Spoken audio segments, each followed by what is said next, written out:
Norse mythology അധ്യായം 2 പ്രപഞ്ച സങ്കല്പം. പ്രചണ്ഡമായ മഞ്ഞ്, ദഹിപ്പിക്കുന്ന അഗ്നി, ജീവന്റെ ആരംഭം. തെക്ക് മ്യൂസ്പേൽ എന്ന് വിളിക്കപ്പെടുന്ന പ്രദേശമാണ്. ഈ പ്രദേശമാകെ പുളയ്ക്കുന്ന തീജ്വാലകളാണ്. അവ ഇളകി മറിയുകയും കത്തി ശോഭിക്കുകയും ചെയ്യും. അവിടെ ജനിച്ചവർക്കൊഴികെ ആർക്കും അത് താങ്ങുവാനാവില്ല. ബ്ലാക്ക് സ്റ്റ്യൂട്ട് ഇവിടെ അധിവസിക്കുന്നു. തൻ്റെ അഗ്നിഗഡ്ഗം ചുറ്റിക്കൊണ്ടാണ് ഇരിപ്പ്. ലോകത്തെ മുഴുവൻ അഗ്നിയിൽ ആഴ്ത്തുകയും ദേവന്മാരെ നിഷ്ഠൂരമായി നശിപ്പിക്കുകയും ചെയ്യുവാനാകുന്ന അന്ത്യവേളയ്ക്കായി ഏറെ നാളായി അയാൾ അവസരം കാത്തിരിക്കുകയാണ്. വടക്ക് നിഫ്ഹെൽം എന്ന് വിളിക്കപ്പെടുന്ന പ്രദേശമാണ്. ഹിമാവൃതമായ ഈ പ്രദേശത്തിന്റെ വിശാല വിസ്തൃതിയിൽ ആകമാനം മഞ്ഞ് നിറഞ്ഞു കിടക്കുന്നു. എലിവാഗർ എന്നറിയപ്പെടുന്ന 11 നദികളുടെ ഉത്ഭവ ഹേതുവായ ഹെവർഗിൽമിർ എന്ന ഉറവ ഈ പ്രദേശത്തിന്റെ ഹൃദയഭാഗത്ത് സ്ഥിതി ചെയ്യുന്നു. ശീതള, ഉദ്ധ്വത, നുരയുന്ന, ഭയാനക, പ്രക്ഷുബ്ധ വിസ്തൃത, മിന്നൽ ദ്യുത്പത്തരേഖ, അതുപോലെയുള്ള ഘോര ശൈത്യത്തിന്റെ ജ്യോൾ എന്നിവയാണ് പ്രധാന ഉറവിടങ്ങൾ. ഈ 2 പ്രദേശങ്ങൾക്കിടയിൽ ഒരു കാലത്ത് അതിവിപുലവും മായികവുമായ ശൂന്യത വ്യാപിച്ചു കിടന്നു. അതിനെ ജിനുങ്ക ഗ്യാപ്പ് എന്ന് വിളിക്കുന്നു. ഹെവർ ഗെൽമിറൽ അവിടെ നിന്നും ഉറവയെടുത്ത നദികൾ ഈ ശൂന്യതയിലേക്ക് പ്രവഹിച്ചു. അതിലെ രൂക്ഷമായ വിഷാംശം ക്രമേണ ഘനീഭവിച്ച് കടുപ്പം പ്രാപിക്കുകയും നദികളിൽ മഞ്ഞ് മൂടപ്പെടുകയും ചെയ്തു. ഈ വിഷം ചെറുതുള്ളികളായി വർഷിക്കപ്പെട്ട് അടിഞ്ഞു കിരാത കരിപ്പിണ്ട രൂപിയായ ഉറമഞ്ഞായി മാറി. ഇത് നിലയ്ക്കാതെ തുടർന്നു പോരുകയാൽ പൊടുന്നനെ പൊട്ടിപ്പുറപ്പെടുന്ന ഉഗ്രവാതകങ്ങളുടെ പിടിയിലമർന്ന ശ്മശാന സമൃദ്ധിഷ്ടമായ ജിനൂൻ ഗാഗ്യാപ്പിന്റെ വടക്കു ഭാഗമാനം കൊടുമഞ്ഞും മഞ്ഞുകെട്ടിയും മൂലമുണ്ടാകുന്ന ധവളതുഷാരവും മൂടിക്കിടക്കുന്നു. വടക്കുഭാഗം ഉറമഞ്ഞാൽ മൂടപ്പെട്ടിരുന്നുവെങ്കിൽ തെക്കുഭാഗം ഉരുകി ജ്വലിക്കുന്നതായിരുന്നു. പക്ഷെ ഇതിനിടയിലുള്ള ജിനൂൺ ഗാഗ്യാപ്പിന്റെ മധ്യഭാഗത്ത് വേനൽക്കാലത്തെ സായാഹ്നങ്ങളിലെ മാതിരി സൗമ്യമായ അന്തരീക്ഷം തങ്ങി നിന്നു. മ്യൂസ്പെല്ലിൽ നിന്ന് പ്രവഹിക്കുന്ന ചൂടുവായുവും നിഫ്ഹെൽമിലെ മഞ്ഞു തണുപ്പും ഇവിടെ സന്ധിച്ചു.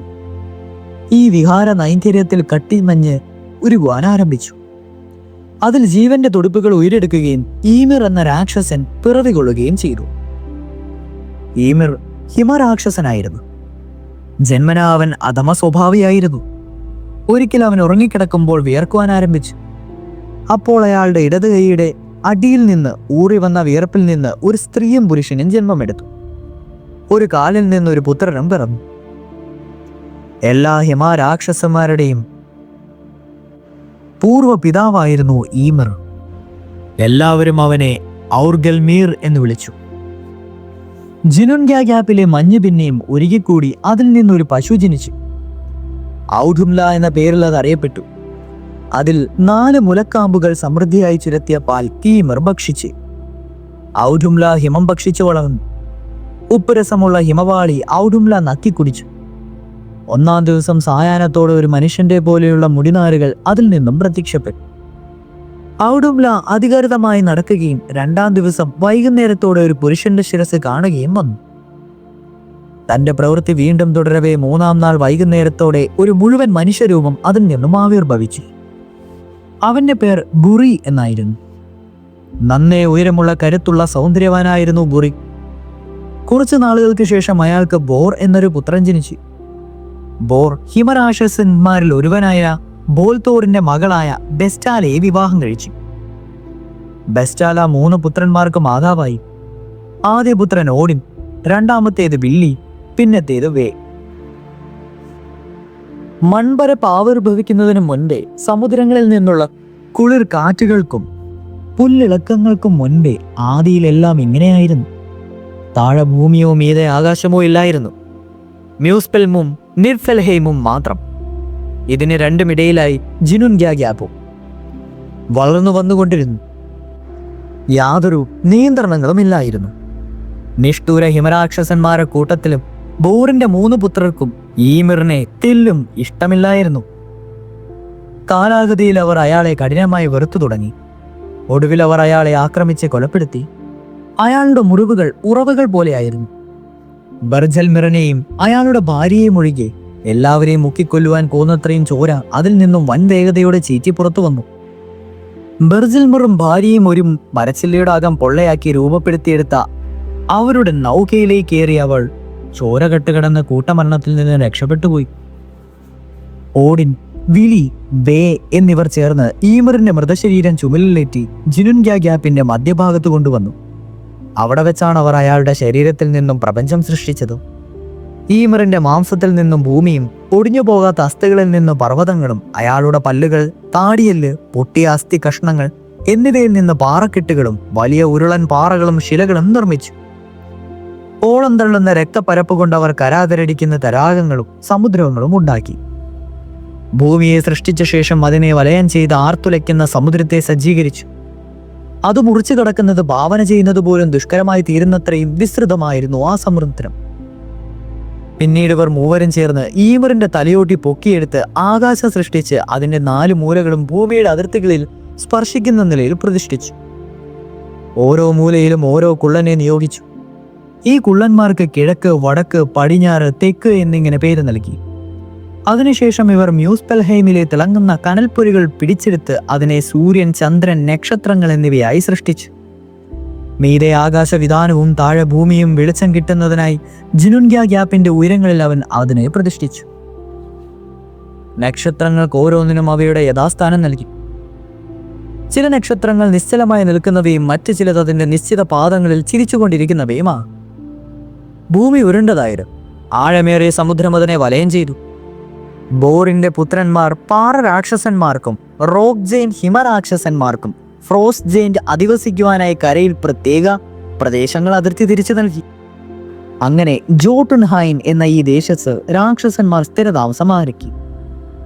ഈ രാക്ഷസന്മാർ കടുത്ത ശത്രുതയും പകയും പുലർത്തുന്നവരായാൽ ഈ 3 സഹോദരന്മാർ സമുദ്രത്തിന് വളരെ ഉള്ളിലായി ഒരു വിശാല ഭൂപ്രദേശത്തിന് ചുറ്റാകെ കൂറ്റൻ കോട്ട കെട്ടയടിച്ച് സുരക്ഷിതമാക്കി. ഇത് യാഥാർത്ഥ്യമാകുന്നതിന് അവർ ഈമറിന്റെ പുരികങ്ങളാണ് ഉപയോഗിച്ചത്. ഈ പ്രദേശത്തെ അവർ മിഡ്ഗാർഡ് എന്ന് വിളിച്ചു. സൂര്യൻ അവിടുത്തെ കല്ലുകൾക്ക് ചൂട് പകർന്നു. മുളച്ചു പൊന്തുന്ന വെള്ളുള്ളി നാമ്പുകൾ ആ പ്രദേശത്തൊട്ടാകെ പച്ചപ്പുതുപ്പിച്ചു. ബോറിന്റെ പുത്രന്മാർ ഈമറിന്റെ മസ്തിഷ്കത്തെയും ഉപയുക്തമാക്കി. അവരത് അന്തരീക്ഷത്തിൽ ഉയർത്തിപ്പിടിച്ച് വൈവിധ്യമാർന്ന മേഘപടലങ്ങൾ ഒരുക്കിയെടുത്തു. ഒരിക്കൽ ഓഡിൻ, വിലി, ബേ എന്നിവർ കരകടലുമായി സന്ധിപ്പിക്കുന്ന നൂൽവഴിയിലൂടെ നടന്നു പോവുകയായിരുന്നു. വഴിയിൽ വേരറ്റ് പിഴുതുവീണെന്ന് കിടക്കുന്ന 2 വൃക്ഷങ്ങൾ അവർ കാണുവാനിടയായി. അതിലൊന്ന് ഒരു ആഷ് വൃക്ഷവും മറ്റേത് എൽം വൃക്ഷവുമായിരുന്നു. ബോറിന്റെ പുത്രന്മാർ ഈ വൃക്ഷങ്ങൾ പൊക്കിയെടുത്ത് അവയിൽ നിന്ന് ലോകത്തെ ആദ്യ പുരുഷനെയും സ്ത്രീയെയും സൃഷ്ടിച്ചു.